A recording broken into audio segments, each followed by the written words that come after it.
السلام علیکم ورحمۃ اللہ وبرکاتہ۔ ناظرین، رمضان المبارک کے کچھ اعمال ایسے ہیں جو صرف رمضان میں کیے جاتے ہیں، دیگر رمضان میں وہ نہیں کر سکتے۔ جس طرح تراویح کا عمل ہے کہ وہ رمضان کے ساتھ خاص ہے، اسی طرح اعتکاف کا عمل جو ہے وہ رمضان کے ساتھ خاص ہے، یعنی وہ اعتکاف جس کو اللہ کے حبیب صلی اللہ تعالی علیہ وسلم نے رمضان المبارک کے اخیر عشرے میں 10 دن کیا تھا۔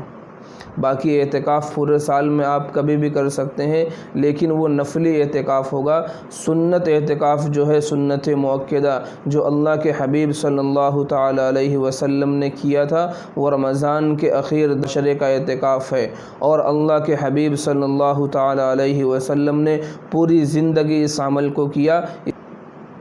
اسی وجہ سے یہ عمل جو ہے سنت مؤکدہ ہے کہ ہر انسان اپنی کوشش اور اپنی بساط کے مطابق اس عمل کو ضرور کرے کہ اللہ کے حبیب صلی اللہ تعالی علیہ وسلم نے پوری زندگی اس عمل کو کبھی ترک نہیں کیا کہ ایک دفعہ آپ کسی وجہ سے اعتکاف میں نہیں بیٹھ سکے تو آپ نے اگلے سال رمضان میں 20 دن کا اعتکاف کیا۔ اس سے بڑی اور کیا فضیلت اعتکاف کی ہو سکتی ہے کہ اللہ کے حبیب صلی اللہ تعالی علیہ وسلم نے پوری زندگی کبھی اس عمل کو ترک نہیں کیا۔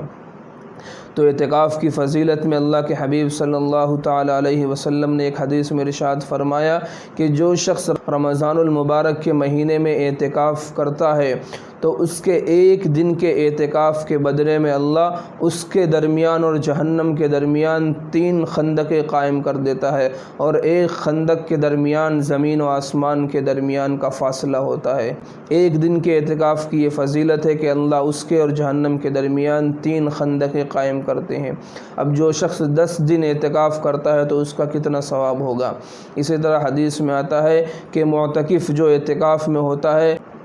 اس کا سونا، اٹھنا، بیٹھنا، خاموش رہنا، یہ ساری چیزیں جو ہے عبادت میں لکھی جاتی ہے۔ اگر وہ تلاوت نہیں کر رہا، ذکر و اذکار نہیں کر رہا، وہ تسبیحات نہیں کر رہا، تو بھی اس کا ایک ایک لمحہ ثواب میں لکھا جاتا ہے۔ اتنی بڑی اعتکاف کی فضیلت آئی ہے، اور اعتکاف ایک ایسا خاص عمل ہے کہ جس کے ذریعے انسان شب قدر کی فضیلت کو بھی حاصل کر سکتا ہے کہ انسان شب قدر کی تلاش میں تاق راتیں جاگتا ہے۔ اس سے بہتر یہ ہے کہ وہ 10 دن کا اعتکاف کر کے مسجد میں آ جائے، مسجد میں قیام کر لے۔ اگر وہ اس رات سویا بھی ہوگا تو اسے شب قدر کی فضیلت حاصل ہو جائے گی۔ تو اعتکاف کی فضیلت اتنی احادیث میں بیان کی گئی ہے۔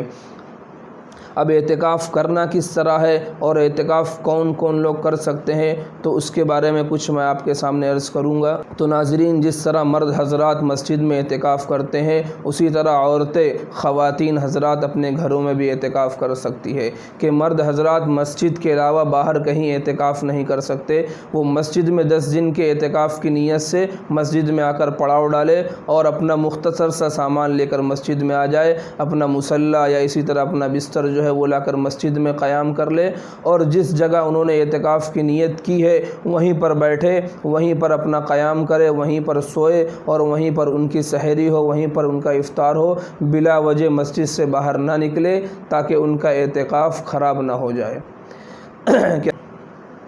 کہ کوئی ایسی ضرورت پیش آ گئی، مثلاً وضو کرنا ہو یا استنجا کرنا ہو یا غسل کی ضرورت ہو، تو آپ مسجد سے باہر نکل سکتے ہیں، ورنہ اگر کوئی شرعی عذر نہیں ہے، کوئی شرعی ضرورت نہیں ہے تو آپ بلا وجہ مسجد سے باہر نہ نکلے، ورنہ آپ کا اعتکاف ٹوٹ سکتا ہے اور آپ کا اعتکاف خراب ہو سکتا ہے۔ اسی طرح خواتین حضرات جو گھروں میں اعتکاف کرے گی تو وہ اپنے گھر کے ایک حصے کو خاص کر لے، وہاں پر چادر بچھا لے یا مصلی بچھا لے، اور اس سرکل سے وہ باہر نہ نکلے، وہیں پر بیٹھ کر وہ عبادت میں مشغول ہو، قرآن کی تلاوت کرے، ذکر و تسبیحات کرے۔ اگر وہ قرآن کی تلاوت نہیں کر رہی، اگر یوں ہی خاموش بیٹھی ہے، تو بھی ان کا ایک ایک لمحہ ثواب میں لکھا جائے گا، لیکن وہ اس دائرے سے اور اس سرکل سے باہر نہ نکلے۔ بلا شرعی عذر کے نکلنا ان کے اعتکاف کو خراب کر سکتا ہے، اس لیے عورتیں بھی اس کا دھیان دیں، اور مرد حضرات جو مسجد میں اعتکاف کی نیت سے آئے وہ بھی اس مسئلے کو ذہن میں رکھے کہ بلا شرعی عذر کے مسجد سے باہر نہ نکلے۔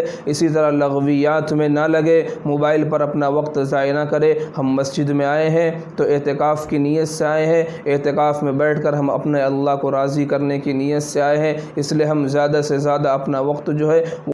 وہ عبادات میں خرچ کرے، اور اعتکاف ایک ایسا عمل ہے کہ جس کے ذریعے بندہ شب قدر کی فضیلت کو بھی حاصل کر سکتا ہے لیکن یہ یاد رکھے کہ رمضان المبارک کے اخیر عشرے کا جو اعتکاف سنت موقدہ ہے وہ 10 دن کا ہے۔ اگر آپ 5 دن کا یا 4 دن کا یا اسی طرح 1 دن کا اعتکاف کرتے ہیں تو وہ نفلی اعتکاف تو مانا جائے گا لیکن سنت موقدہ نہیں مانا جائے گا۔ یہ چند باتیں تھی اعتکاف کے تعلق سے جو آپ کے سامنے میں نے عرض کی۔ امید ہے کہ آپ حضرات کو ویڈیو پسند آئی ہوگی، تو لائک کرنا نہ بھولیں اور اپنے دوست و احباب تک شیئر ضرور کریں۔ اور اخیر میں درخواست ہے جو حضرات ہمارے اس چینل پر نئے ہیں وہ ہمارے اس چینل کو ضرور سبسکرائب کر لیں تاکہ اسی طرح مزید اسلامی ویڈیوز ان تک بآسانی پہنچ سکے۔ السلام علیکم ورحمۃ اللہ وبرکاتہ۔